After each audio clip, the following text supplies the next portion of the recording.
말씀으로 달리자, 말씀으로 달리자라는 제목으로 말씀을 나누기 원합니다. 사랑하는 여러분, 어느덧 우리가 2025년의 시간, 마지막 시간을 보내고 이제 우리가 2026년 시작하는 자리에 함께 있게 되었습니다. 여러분, 한 해를 돌아보면 참 많은 일이 있었습니다. 기뻤던 순간도 있었고 후회되는 순간도 있었습니다. 그때 내가 작년에, 이제 2025년도가 작년이 됐죠. 이렇게 하면 어땠을까라는 생각이 드는 순간도 있으셨을 것입니다. 그리고 이렇게 한 해를 보내며 우리는 자연스럽게 시간과 때를 돌아보게 됩니다. 그리고 이제 우리는 2026년도를 맞이하게 되었습니다. 새로운 한 해를 맞이하고 새로운 계획을 세우고 새로운 다짐을 합니다. 그러나 성경은 우리에게 단순히 새해를 잘 시작해라 라고 말하지 않습니다. 성경은 늘 우리에게 이렇게 묻습니다. 지금이 어떤 때인가? 그리고 더 중요한 질문을 하나 더 던지는데, 그때에 너는 무엇을 붙들고 살아갈 것인가? 사랑하는 여러분, 오늘 우리가 함께 나눌 이사야 55장 말씀은 한 해의 끝과 새로운 한 해의 시작에 서 있는 우리에게 분명한 방향을 제시합니다. 이 말씀은 단순히 위로의 말씀이 아니라 지금 이 순간을 어떻게 통과해야 하는지, 그리고 다가오는 시간을 무엇으로 살아가야 하는지를 분명하게 가르쳐 주고 있습니다. 사랑하는 여러분, 그래서 이 시간 새해를 맞이하는 우리의 마음도 있지만 그 마음보다 앞서서 말씀 앞에 서 있는 믿음의 사람으로서 오늘 이사야서 55장 말씀에 나오는 하나님의 음성에 귀를 기울이길 간절히 축원합니다. 특별히 하나님이 올해 열면서 주시는 세 가지의 말씀을, 세 가지의 대지를 나눠보려고 합니다. 첫째는 무엇인가 하면 때를 찾는 공동체가 되자라는 겁니다. 때를 찾는 공동체가 되자라는 겁니다. 여러분, 우리가 읽은 6절 말씀을 보시면 이렇게 나와 있습니다. 너희는 만날 만할 때에 찾으라, 가까이 계실 때에 그를 부르라 라고 말씀하고 있습니다. 우리가 살아가면서 이 때와 시기가 참 중요하다라는 것은 너무나 잘 알고 있습니다. 그래서 우리가 종종 생각하는 것이 내가 그때 이렇게 했으면, 내가 저때 저렇게 했으면 하는 생각을 많이 합니다. 저도 과거의 삶 속에서 내가 이렇게 행동을 했으면 더 좋았을 것이다 라고 생각을 많이 하곤 합니다. 그리고 반대로 내가 그때 이렇게 했더니 지금 오늘 이 자리에 와서 내가 이렇게 빛을 발하는구나. 내가 그때 그 한 결정, 그 시기에 내가 했던 그 행동, 그게 지금 나에게 다 돌아와서 많은 도움과 이득을 주는구나 라고 생각했던 적도 많이 있습니다. 여러분들도 그렇게 이 지나온 시간을 보시면서 그렇게 생각을 하신 적이 있으시 않으십니까? 여러분, 우리가 이 때에 대해서 말씀을 나눠보면, 오늘 말씀을 특별히 보면 이 때에 대해서 두 가지의 특징이 안에 있는 것을 보게 됩니다. 첫째는 이 때라는 것이 언제나 열려있지 않다라는 거예요. 첫째는 이 때라는 것이 언제나 열려있지 않습니다. 말씀을 한번 같이 보기 원합니다. 마태복음 25장 10절부터 13절까지의 말씀입니다. 조금 긴데 제가 한 절 읽고 우리 성도님들 한 절 읽고 이렇게 해서 교독으로 한번 읽어보겠습니다. 그들이 사러 간 사이에 신랑이 오므로 준비하였던 자들은 함께 혼인잔치에 들어가고 문은 닫힌지라.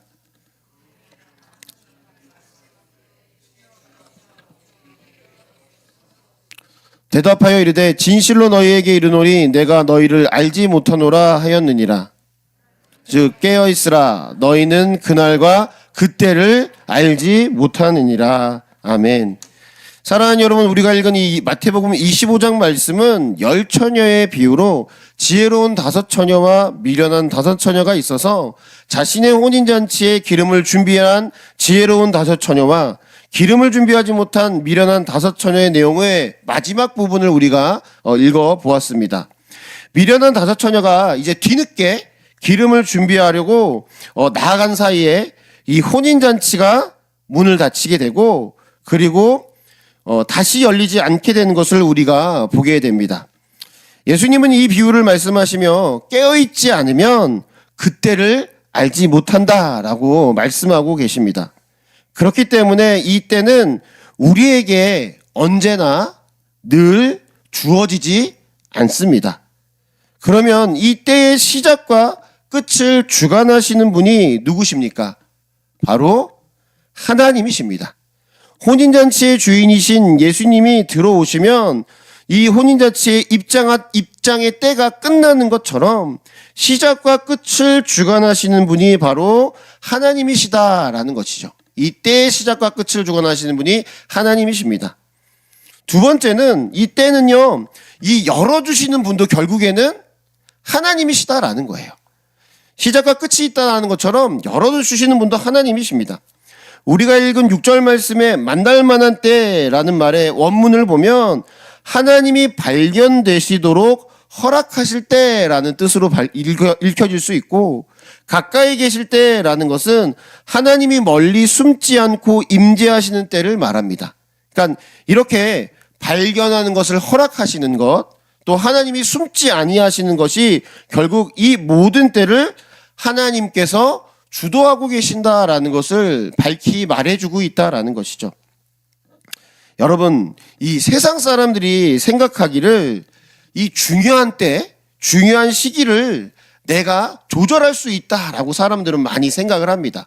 이때가 중요한 때지, 내가 판단해서 이 시기가 내가 중요한 시기지라고 판단해서 사람들이 이 모든 것들을 조절하고 내가 그때 이렇게 행동해야 된다라고 생각을 하게 됩니다.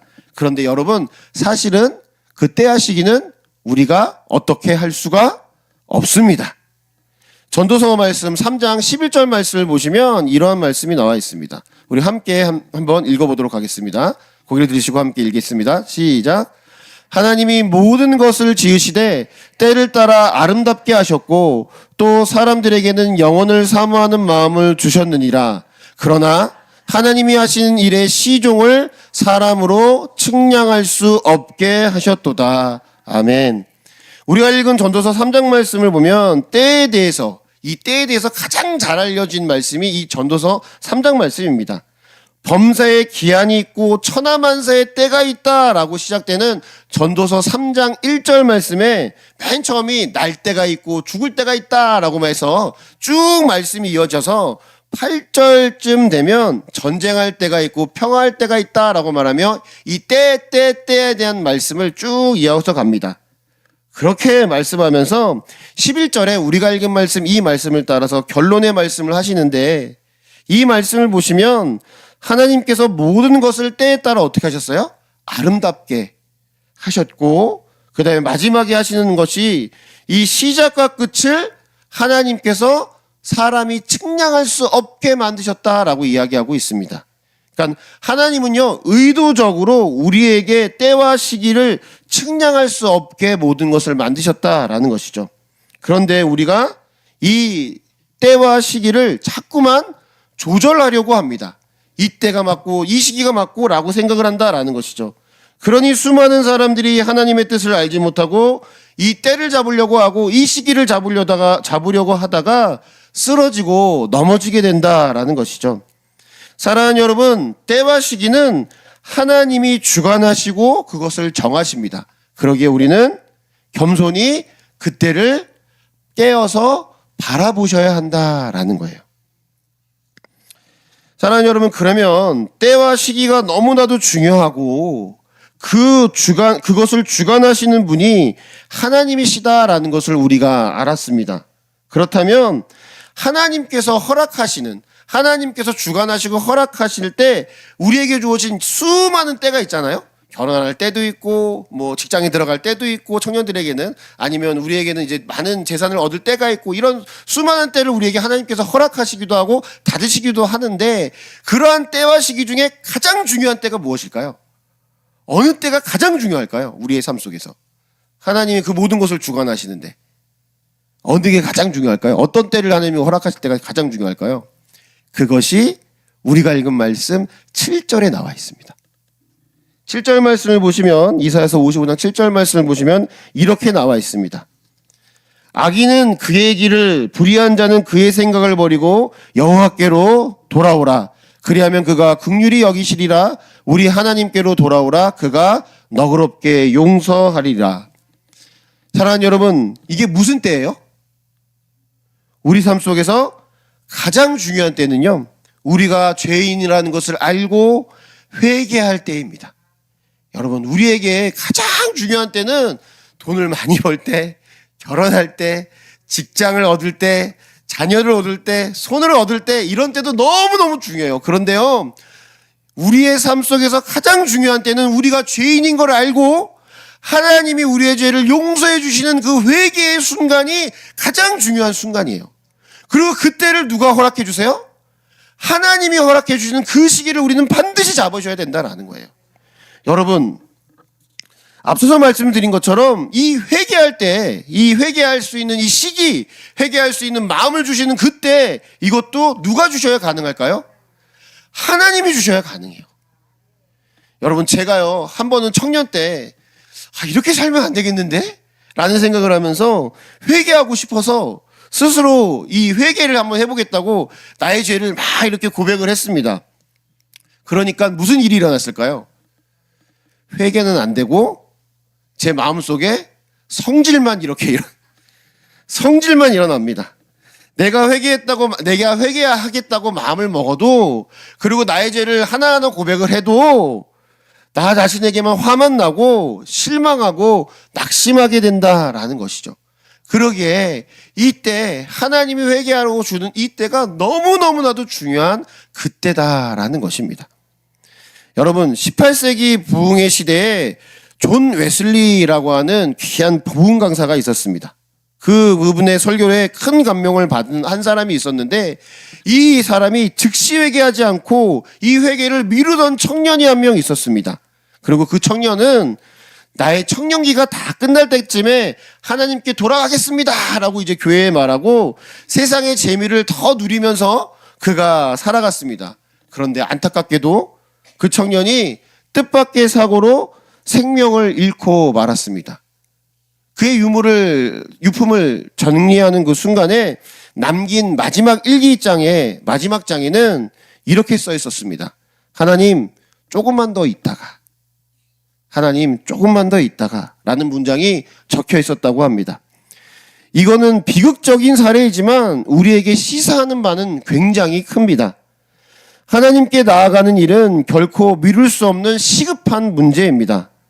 보라, 지금은 은혜 받을 만한 때요, 보라, 지금은 구원의 날이로다 라고 고린도후서 6장 2절에 말씀하고 있는 것처럼, 하나님이 가까이 찾아오셔서 우리의 마음을 두드리실 때 곧바로 우리는 문을 여셔야 합니다. 사랑하는 여러분, 하나님이 우리에게 허락하신 이 회개의 때에 온전히 회개하시는 귀한 믿음의 종들 되시길 간절히 축원합니다. 개인적으로 저는요, 말씀을 준비하면서 오늘 이 송구영신 예배의 때가 바로 그때가 되기를 간절히 원합니다. 2025년을 보내며 그동안 지었던 모든 죄들 하나님 용서해 주시옵소서. 만날 때가 바로 이때임을 알고 주님께 모든 방향과 관계를 돌이키게 해달라고 간구하며 기도하시길 바랍니다. 그렇게 우리가 기도할 때 하나님께서 2025년을 보내며 우리의 모든 죄악을 함께 씻어 보내주실 것입니다. 그것을 기억하며 믿음으로 나아가시는 귀한 믿음의 종들 되시길 간절히 축원합니다.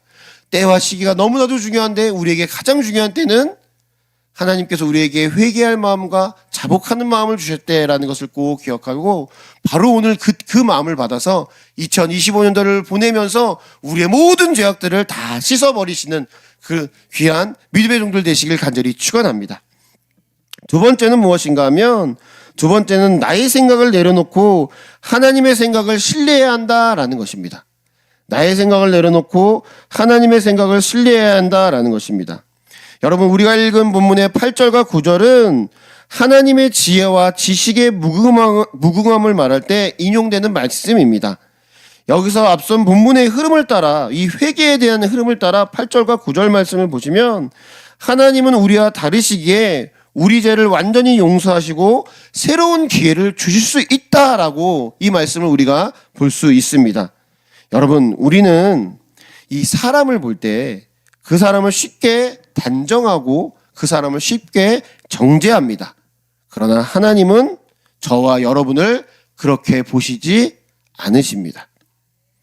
베드로가 3번 예수님을 부인하였을 때 사람들은 베드로가 다시는 예수님의 제자가 될 수 없을 것이라고 사람들은 생각했습니다. 베드로 스스로도 그렇게 생각을 했죠. 그래서 예수님이 부활해서 다시 예수님을 만나고 다시 예수님이 찾아왔음에도 불구하고 그가 어디로 가죠? 갈릴리 호숫가로 그가 그냥 돌아가서 어부의 삶을 살려고 합니다. 그런데 예수님께서 베드로에게 다시 찾아와 주셔서 3번 나를 사랑하냐고 물으시면서 새로운 사명을 부여해 주십니다. 이것이 바로 하나님이 생각하시는 회개와 또 하나님이 주시는 기회요, 하나님이 주시는 생각입니다. 하나님의 생각은 우리의 생각보다 더 높고 깊습니다. 우리 교회와 우리 성도를 향한 하나님의 생각도 우리 스스로를 평가하는 것보다 훨씬 크고 높을 것입니다. 그러므로 사랑하는 여러분, 실수와 연약함을 지나치게 자책하지 마시고 하나님의 크신 뜻을 신뢰하며 우리는 2026년도를 새롭게 시작하셔야 됩니다. 여러분, 우리가 신앙생활을 하다 보면 하나님의 인도하심이 때로 우리의 계산과 어긋나 보일 때가 있습니다. 2026년도를 시작하면서 우리가 이렇게 예배를 잘 드리면서 송구영신 예배에 은혜도 받고 또 우리가 말씀에 기도도 하고 그리고 한 해를 시작해도 계획했던 일들이 때로는 어때요? 좌절되기도 하고 예상하지 못하는 어려움도 만날 수 있습니다. 그런 때 우리는 왜 이런 길로 하나님이 인도를 하시는 걸까라는 의문이 들 수도 있습니다. 그러나 여러분, 성경은 하늘이 땅보다 높은 같이 하나님의 길이 우리의 길보다 높다고 말씀하고 계십니다. 즉 하나님의 관점은 우리보다 더 높고 멀리 보시기에 당장은 이해가 안 되는 길인 것 같아도 결국에는 가장 좋은 길이라는 것을 우리는 늘 믿고 살아가셔야 한다라는 것입니다. 2026년도를 맞이하여 그래서 우리가 버려야 할 것이 있습니다. 그게 뭘까요? 나의 생각입니다. 나의 생각, 나의 계획이 아닌 하나님의 생각과 하나님의 계획 안에서 우리가 하루하루 살아가셔야 한다라는 것이죠. 말씀을 한번 보기 원합니다. 열왕기하 5장 11절 말씀입니다. 함께 읽겠습니다. 나아만이 노하여 물러가며 이르되 내 생각에는 그가 내게로 나와서 서서 그의 하나님 여호와의 이름을 부르고 그의 손을 그 분위에 흔들어 나병을 고칠까 하였도다. 아멘. 사랑하는 여러분, 우리가 읽은 이 말씀은 열왕기하 5장 11절 말씀으로 나병에 걸린 나만 장군이 엘리사에게 분노하며 하는 말의 내용입니다. 이 나만 장군이라고 하는 장군은 아람 나라의 강력한 권세와 군사력을 가지고 있는 장군인데 나병에 걸려서 이제 이 나병을 고칠 방법이 없어서 엘리사를 찾아가게 됩니다. 그런데 엘리사에게 찾아가서 자신의 병을 고쳐달라고 하자 엘리사가 오지도 않고 웬 사자를 보내갖고 치료법을 그냥 떡 알려주고 갑니다. 이러한 엘리사의 행동에 무례함을 느낀 나아만이 분노하면서 여기서 그가 이제 분노합니다. 그러면서 그가 하는 말을 자세히 보십시오. 노하여 물러가며 뭐라고 얘기하죠? 가장 먼저 하는 게 내 생각에는, 내 생각입니다. 내 생각에는 이렇게 해서는 안 된다라는 것이죠. 그런데 여러분, 나아만이 지금 내 생각으로 이 병을 고치려고 온 것입니까? 아니면 하나님의 능력을 좀 받아보기 위해서 온 것입니까? 하나님의 능력을 받아보기 위해서 온 거예요. 하나님의 능력으로 고침받기 위해 우리가 엘리사를 찾아온 것 아닙니까? 그렇다면 내 생각을 내려놓고 하나님의 생각을 따라가야 한다라는 것이죠. 여러분, 2차 세계대전 당시에 한 기독교 군인이 적군을 피해 숲속 동굴에 몸을 숨기게 되었습니다. 그리고 그가 간절히 하나님께 살려달라고 기도하면서 마음 한편으로 이렇게 기도했다고 합니다. 하나님, 이 동굴에 숨어 있는데 거미줄 하나라도 입구에 이렇게 쳐주세요. 그러면 제가 살 수 있을 것 같습니다. 라고 이렇게 기도하다가 속으로 그 자신을 책망하면서 그렇게 생각을 했대요. 아니, 하나님께서 아무리 그래도 그렇지 위급한 이 상황에서 거미줄이 날 어떻게 구해줄 수 있을까? 차라리 돌문으로 단단하게 막아달라고 기도하지. 참 나도 참 바보 같다. 이렇게 스스로 생각하면서 이렇게 기도하고 이제 두려움에 떨고 이 동굴에 들어가고 있었다고 합니다. 그런데 잠시 후 정말로 동굴 입구에 작은 거미 한 마리가 나타나서 거미줄을 치기 시작했습니다. 그리고 그 거미줄이 다 치고 나서 적군이 동굴 앞까지 찾아왔어요. 그리고 다시 돌아갔어요. 왜 돌아갔을까요? 거미줄이 이렇게 쳐져 있는 걸 보니까 아무도 없겠구나. 들어가서 거미줄이 다 뜯어졌을 텐데 분명히. 근데 거미줄이 이렇게 쳐져 있는 걸 보니까 여기에는 적군이 없겠구나라고 생각하고 상대 적군이 그냥 떠나갔다라고 합니다. 그 군인이 훗날 이렇게 고백을 했습니다. 내 눈에는 거미줄이었지만 하나님께서는 나를 철문과 같은 보호막으로 막아주셨습니다.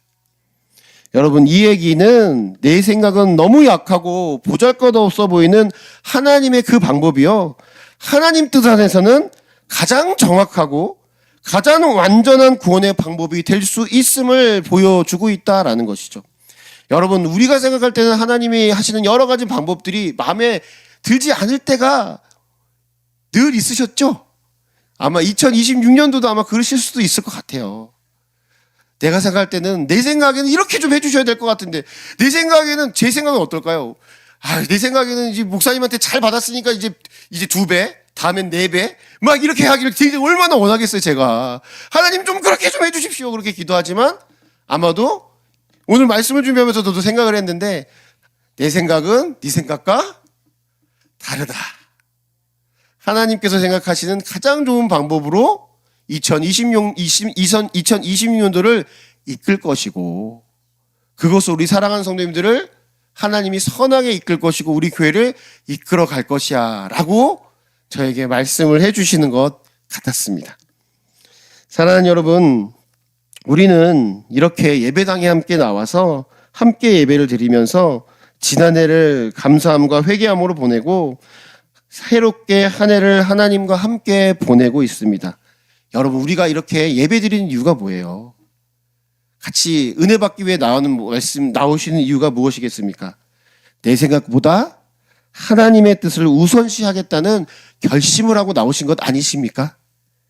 우리의 일상의 크고 작은 의사결정에도 기도로 하나님의 지혜를 구하시는 믿음의 종들 되시길 바랍니다. 성경의 말씀을 통해 하나님의 원리를 먼저 찾으시기 바랍니다. 그렇게 할 때 하나님께서 우리의 삶을 책임져 주실 것입니다. 비록 그 방법이 우리가 생각하는 방법이랑 영 다른 것 같은데 라고 해도 하나님의 방법이 가장 좋은 방법으로 우리에게 채워주고 입혀주고 보호해 주시고 함께 해 주실 것입니다. 그러니 우리가 이해 못할 고난, 이해 못할 어려움을 만나면 불평하기보다는 하나님께서 무엇을 우리에게 말씀해 주고 싶으신가라는 것을 한번 기대하고 묻고 기다려 보시기 바랍니다. 오늘 한 해의 계획과 꿈을 세울 때에도, 올 한 해의 여러 가지 것들을 세울 때에도 기도로 주님의 뜻을 구하며 계획합시다. 사람이 마음으로 자기 길을 계획할지라도 그 걸음을 인도하시는 자는 여호와시니라라고 잠언 16장 9절에 말씀하셨습니다. 그러므로 우리는 늘 겸손히 주께 원하시면 우리가 이것과 저것을 하리다라는 말씀을 따라 늘 우리의 것들을 하나님께 맡겨드리는 그런 믿음의 고백을 하십시다. 이렇게 하나님의 높으신 생각과 길을 신뢰하며 순종하는 삶은 궁극적으로 우리에게 평안과 형통으로 이어지게 됩니다. 우리 교회가 새해에도 사람의 지혜나 사람의 유행을 쫓기보다 오직 주님의 뜻에 민감하여 움직이는 교회 되길 간절히 축원합니다. 그렇게 하나님 중심으로 우리가 나아갈 때 하나님이 친히 우리의 앞길을 여시고 최고의 열매로 우리에게 갚아 주실 줄을 믿습니다. 내 생각은 다 내려놓으시고 오늘 이 예배를 통해서 오직 하나님께서 생각하신 그 길을 믿음으로 한 걸음 한 걸음 걸어가시며 나에게 생각했던 올해의 계획, 2026년도의 계획, 2026년도의 생각들, 그 모든 것들을 다시 한번 하나님께 놓고 하나님 이것이 맞습니까? 라고 물으며 하나님과 동행하시며 나에게 하나님과 생각이 틀리면 그것을 내려놓고 주님의 뜻을 따라 살아가시어 오늘도 이 2026년도를 승리하는 한 걸음 한 걸음으로 살아가시는 귀한 믿음의 종들 되시길 간절히 축원합니다. 세 번째는 하나님의 말씀은 결코 헛되이 돌아오지 않는다라는 겁니다. 하나님의 말씀은 결코 헛되이 돌아오지 않습니다. 사랑하는 여러분, 우리는 말씀 자체를 굳게 붙들어야 합니다. 그 말씀으로 우리가 달려나가야 한다라는 겁니다. 11절 말씀을 보시면, 오늘 본문의 말씀 11절 말씀을 보시면 이렇게 나와 있습니다. 같이 한번 읽어보겠습니다. 시작. 내 입에서 나가는 말도 이와 같이 헛되이 내게로 되돌아오지 아니하고 나의 기뻐하는 뜻을 이루며 내가 보낸 일에 형통함이니라. 사랑하는 여러분, 이 말씀은 우리에게 엄청난 위로와 확신을 주고 있습니다. 왜냐하면 우리가 의지해야 할 대상이 변덕스러운 환경이나 어떠한 유력한 사람의 말이 아니라 절대 실패가 없는 하나님의 말씀이기 때문에 그렇습니다. 여러분, 이 하나님의 말씀이 어떻게 실패가 없는지, 어떻게 하나님의 말씀이 이루어지는지가 10절, 우리가 이 11절 말씀 앞에 있는 10절의 예화에서 분명히 나오지 않습니까? 비와 눈이 하늘에서 내려서 그대로 하늘로 올라가는 것이 아니라 어떻게 돼요? 비와 눈이 땅에 적셔서 싹이 나게 하고 파종하는 사람에게 열매를 줍니다. 사람이 비와 눈을 그대로 먹지 않지만 비와 눈이 내려야지 결국에는 우리가 양식을 먹게 된다라는 거거든요. 하나님의 말씀이 바로 이와 같습니다.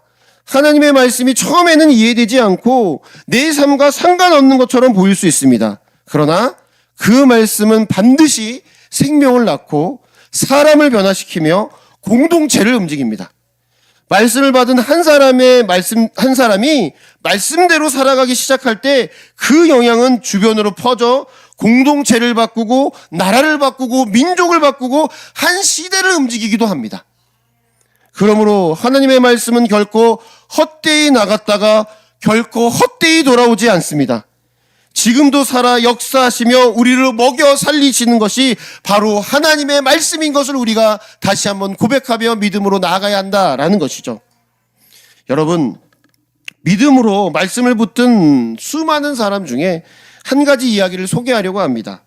어느 중국인 선교사님 이야기입니다.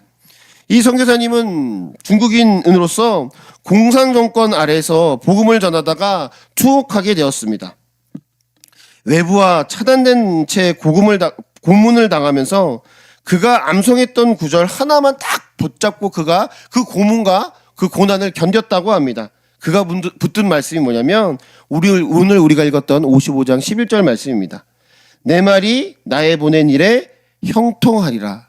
내 입으로 나가는 말도 이와 같이 헛되지 않게 되돌아가지 않고 내가 보낸 일에 형통함이 될 것이다 라는 이 말씀을 붙잡고 그가 버티고 있었다라는 것이죠. 선교사님은 하나님께서 주께서 이 고난에도 말씀의 역사를 이루실 줄 믿습니다 라고 기도하면서 그가 몇 년을 버텼다고 합니다. 몇 년의 후에 기적적으로 그가 석방되었을 때 그가 돌아온 고향을 보니 너무나도 깜짝 놀랄 결과가 일어났다라는 것이죠. 자신이 갇혀 있었던 동안에 감옥 밖에 있었던 중국의 지하교회가 엄청나게 부흥되어 있던 것을 그가 보았던 것입니다. 심지어 자기 가족들과 자기 친지들까지도 그가 갇힌 후에 복음을 받아들였다는 소식을 그가 듣게 됩니다. 그 선교사님이 눈물로써 그 모든 이야기를 듣고 고백하기 시작하는데 사람의 입은 쇠창살로 막을 수 있어도 하나님의 말씀의 운동은 결코 가둘 수가 없었다. 사랑하는 여러분, 이 간증은 말씀의 능력이 인간의 상황을 초월함을 보여주고 있습니다. 하나님의 말씀은 우리가 보지 못하는 동안에도 일하고 있었던 것이죠. 바울도 옥중에서 하나님의 말씀은 매이지 아니하였느니라 라고 디모데후서 2장 9절에 선포하고 있습니다. 그러므로 우리는 낙심하지 말고 말씀을 신뢰하며 전진하며 우리는 나아가야 합니다. 사랑하는 여러분, 우리 교회는요 항상 오직 성경의 원리를 내세우며 살아갔습니다. 그래서 우리 교회를 뭐라 그래요? 개혁된 교회라 그래요. 개혁교회라 그래요. 교회의 생명과 개혁은 하나님의 말씀에 달려있다라고 우리는 믿고 있었기 때문입니다. 이사야서 55장 11절 말씀, 이 말씀의 충분성과 효력에 대한 강력한 근거의 구절이 바로 이 55장 11절 말씀이다라는 것이죠. 말씀은 나의 뜻을 이루며 형통하게 하리라 라는 이 말씀이 하나님께서 친히 말씀의 능력이 어떤지를 충분히 보여주시고 있다라는 것입니다. 사랑하는 여러분, 그렇기 때문에 우리 교회가 할 일은 말씀을 선포하고 가르치며 그 말씀을 붙드는 것밖에 없습니다. 성령께서 말씀을 통해 역사하사 교회를 새롭게 하실 것을 우리가 믿고 말씀을 붙잡고 우리는 전념하며 살아가야 합니다. 사랑하는 여러분, 개인적으로도요, 말씀을 등한시하고는 영적인 성장이 불가능합니다. 말씀 묵상과 성경 읽기를 부지런히 함으로써 말씀 씨앗을 우리의 삶 가운데 심으셔야 합니다. 그래서 제가요, 이번에 이제 말씀으로 달리자잖아요. 금년에 이 우리 교회는 말씀을 한번 다 같이 말씀을 잘 읽자라는 의미에서 아마 첫째 주에는 그 성경 맥체인 성경 읽기표를 다 나눠드릴 것입니다. 그래서 적어도 뭐 제가 얘기를 들어보니까 뭐 일독 하시는 거는 일도 아니시잖아요. 그죠? 다 웃으시는데 필사도 하시고 뭐 이독도 하시고 삼독도 막 하시고 제가 그렇게 많이 알고 있습니다. 우리 교회가 원래 그런 교회잖아요. 그렇죠? 할렐루야. 아멘. 그래서 그래도 온 교인이 다 하는 거니까 온 교인이 다 이 성경 일독을 하기 위해서 제가 첫째 주가 딱 되면 성경 일독 그 표를 같이 나눠드리려고 합니다. 말씀으로 함께 달려나가는 그런 한 해를 만들기 위해서 그렇게 말씀의 준비를 저희가 지금 준비하면서 나아가려고 합니다. 그래서 2026년도는 말씀과 함께하는 삶을 살기 원합니다. 또 우리가 또 해야 될 말씀을 붙잡고 살아갈 영역이 또 하나 있습니다. 전도의 영역입니다. 말씀을 전하는 일을 절대로 멈추지 않아야 합니다. 때로는 복음을 들어도 바로 반응하지 않는 가족과 이웃을 보면 낙심할 수밖에 없지만 말씀이 심겨졌다면 언젠간 싹이 나게 돼 있습니다. 하나님의 말씀은 어떤 사람에게 바로 회심도 일으키기도 하지만 어떤 사람에게는 그렇지 않습니다. 그래도 결국에는 그 사람의 영원한 운명을 결정하는 것은 사람의 말이 아니라 하나님의 말씀이다라는 것을 꼭 기억하여 복음 전파는 하나님의 말씀을 뿌리는 일입니다. 씨앗을 뿌리는 일이기 때문에 결과는 하나님께 맡기고 우리는 쉬지 말고 말씀을 전하는 삶을 사셔야 한다라는 것입니다. 또 새해에 우리 교회가 더욱 말씀으로 준비하여 결단하며 나아가기 원합니다. 무슨 일을 할 때 막막해 보이고 답답해 보일지라도 말씀에 의지하여 한 걸음씩 내디면 하나님께서 오늘 11절 말씀처럼 우리를 형통케 하실 것입니다. 마지막으로 사랑하는 여러분, 말씀을 붙잡고 전진하는 삶에는 기쁨과 평안이 따르게 될 것입니다. 우리가 11절 말씀만 보았는데 사실은 12절, 13절 말씀이 거의 이제 마지막 말씀인데 55장 12절 말씀에 이런 말씀이 담겨져 있습니다. 이것만 같이 한번 읽고 마무리하도록 하겠습니다. 함께 읽겠습니다. 너희는 기쁨으로 나아가며 평안히 인도함을 받을 것이요. 사랑하는 여러분, 말씀을 순종하는 자에게 주시는 축복은 기쁨으로 나아가며 평안함으로 우리를 인도하시는 그 인도의 길을 걸어갈 수 있다라는 것입니다. 사랑하는 여러분, 올 한 해도 우리 사랑하는 교회가 말씀의 빛을 따라 달려나가는 그런 귀한 믿음의 종들 되시길 간절히 축원합니다. 그럴 때 하나님께서 우리에게 기쁨과 평강으로 우리를 인도해 주실 것이요, 우리를 형통케 하여 주실 것이요, 우리가 읽은 그 말씀이 그리고 우리에게 선포된 그 말씀이 결코 그대로 돌아오지 않고 반드시 열매 맺어서 우리를 인도하여 주시고 우리를 먹이시고 우리를 새롭게 하여 주실 것입니다. 사랑하는 여러분, 2026년도는 이 말씀 속에서 달려가는 그런 귀한 믿음의 종들 되시길 간절히 축원합니다.